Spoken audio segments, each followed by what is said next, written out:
All right, so number 8, we are performing the indicated operation and expressing this in lowest terms. Now, number 8, I will admit, looks a lot more intimidating than it actually is. So we are going to do exactly what we were doing before, number 6 and 7. We're going to take each of these expressions and we are going to simplify them as much as we can by factoring. So step number 1, take each of your numerators, take each of your denominators, and factor them. All right, so let's go ahead and do that.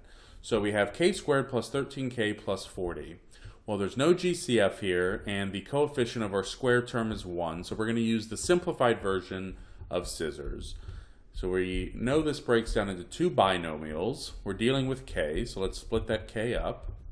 And now we want factors of 40 that add to give us positive 13. Factors of 40, all right. Well, how about plus 8 and plus 5, right? 8 plus 5 gives us 13, and 8 times 5 gives us 40. So there's our factored numerator. Let's go ahead and factor the denominator. Again, no GCF. The coefficient of the squared term is 1, so we can use the simplified version of scissors, meaning we're just looking for factors of 64 that add to positive 16. We're still dealing with k, so let's split that k up. And now let's go ahead and figure out what numbers we're using. Factors of 64 that add to positive 16. Well, how about 8 and 8? Both will be positive because 8 plus 8 gives us 16, and positive 8 times positive 8 gives us positive 64.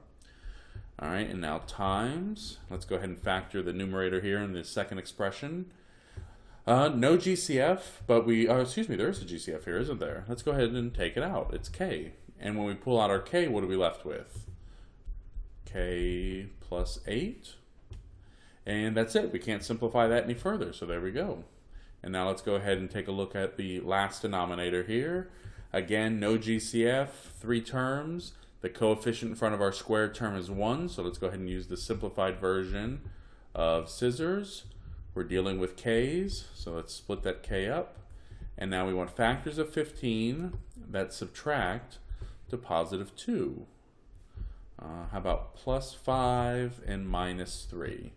5 minus 3 gives us positive 2, and positive 5 times negative 3 gives us negative 15. So we're good to go there. All right, now comes the fun part, canceling out all of the factors that are identical. Now remember, you can either cancel factors that are up and down or diagonal from each other. You cannot go left to right. So let's take a look and see what we have here. All right, k plus 8, k plus 8, and this you cannot do. This, yes, this, no. All right, so k plus 8 and k plus 8, well, we can cancel up and down, right? So here's a great example, actually. You cannot cancel left to right like this. So this k plus 8 and this k plus 8, you cannot cancel. We can, however, cancel up and down. So k plus 8 cancels because we went up and down. And here's a great example. Oh, this works out so great. K plus 8 diagonally also cancel out. All right, so you can cancel, yes, up and down. Yes, you can cancel diagonally, or the other direction is fine too, right? But you cannot go left to right. And it doesn't even matter if it's in another expression. You can't go left to right over to another expression, or right to left, right? So up and down, or left to right diagonally like this. All right, and let's see, is there anything else that can cancel? We have a k plus 5 and k plus 5 we can cancel because we're canceling diagonally, so that looks good. And let's see, what are we left with? Nothing else cancels, so if we look at our numerator, we're just left with a k up top, so we're left with k over, and we only have a k minus 3 in the bottom, k minus 3.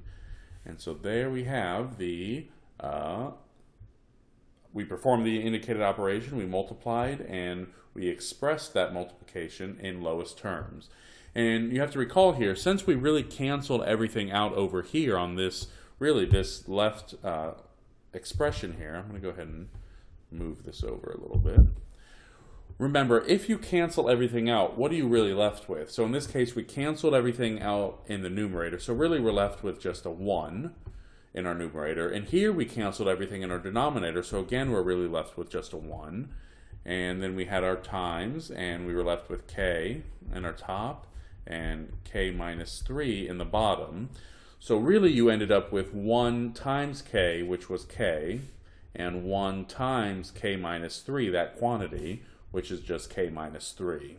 So that's really what happened here on the left-hand side. Since everything in this expression canceled, we were reduced or left with just a 1 over 1. So when we actually went to perform the indicated operation, we were performing a 1 times k, leaving us k, and a 1 times the quantity k minus 3, leaving us k minus 3. All right, so again, these look a lot more intimidating than they actually are. You just want to go through and factor each numerator and denominator as much as you can. Once you've factored as much as you can, go ahead and cross out or cancel out or divide out, however you like to refer to it. Cross out those terms, those factors that are identical, and then perform the indicated operation that's left. And make sure when you do that, you're multiplying in this case. And so here we had a 1 times k, which was k, 1 times quantity k minus 3, which was just k minus 3.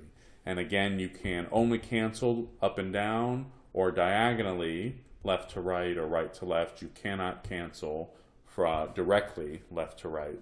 And so just be aware of that. All right, that was number 8. Let's go ahead and take a look at number 9.